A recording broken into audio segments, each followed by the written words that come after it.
इसलिए कि संत सद्गुरु की महिमा का बोध हम जीवों को होता रहे।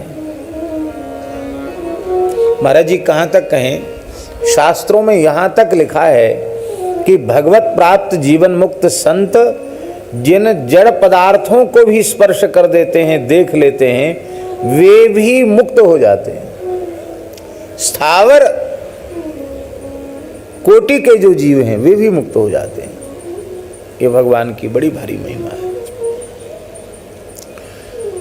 तो बत्सान मुंचन कुचिद समय क्रोश संजात सह स्तेयम स्वादवत्यथ दधी।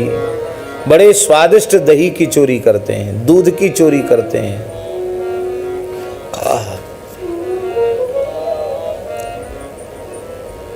ये स्वादवत्यथ दधी, अत्यंत स्वादिष्ट दही क्यों कहा? दही तो स्वादिष्ट होता ही है, पर वस्तुतः पदार्थ में स्वाद न होकर भाव में स्वाद होता है। बहुत से लोग बहुत सामान्य सी रसोई बना देते हैं, पर भाव के कारण उसमें कितना स्वाद आता है। हमारे जगन्नाथपुरी के जगन्नाथ जी को अपने हाथ से जिमाने वाले हमारे श्री मुन्ना भैया जी बैठे हैं।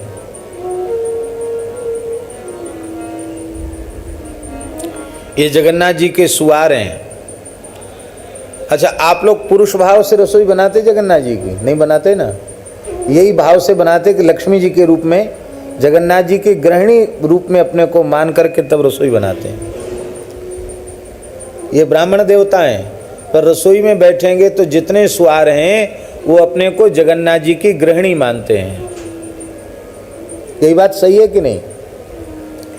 अब ये भाव कितना ऊंचा भाव है। जैसे कोई पति प्राणा पतिव्रता सती साध्वी नारी अपने पति के लिए बहुत भाव से व्यंजन तैयार करे, ऐसे लोग व्यंजन तैयार करते। कौन सा मिर्च मसाला पड़ता है जगन्नाथ जी के भोग में?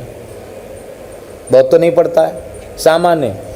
लेकिन दुनिया में कहीं चले जाओ, जगन्नाथ जी के जैसी खिचड़ी का स्वाद कहीं नहीं, जगन्नाथ जी के जैसे महाप्रसाद का स्वाद नहीं, जगन्नाथ जी के जैसे दालमा का कहीं स्वाद नहीं। हम यहाँ भी दालमा बनाते हैं, उड़ीसा के संत हैं, कई बार मन होता है तो दालमा वो प्रेम से न्योता करते तो पवाते हैं। गोपाल जी मंदिर में चले जाते, कई जगह जहाँ पुरी के संत उड़ीसा के, हमारे न्योते खूब होते हैं संतों में।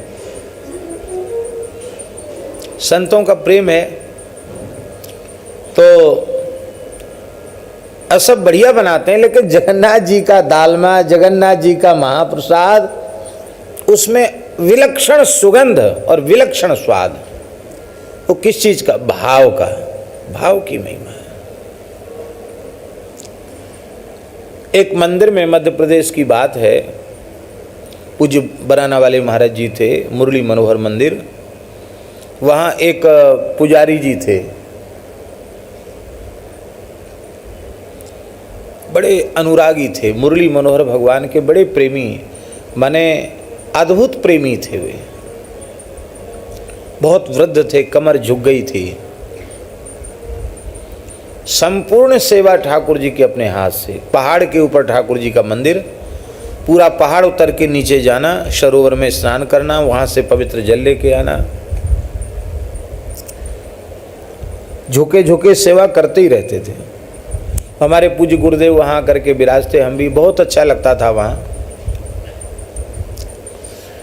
तो प्रायः वो ठाकुर जी के लिए जो राजभोग बनाते तो खेत में ही तैयार हो जाती उर्द, तो उर्द की दाल और मोटी मोटी रोटी, पतली रोटी नहीं, चूल्हे की तवा की मोटी मोटी टिक्कर, जिसको हमारे यहाँ साधु में कहते।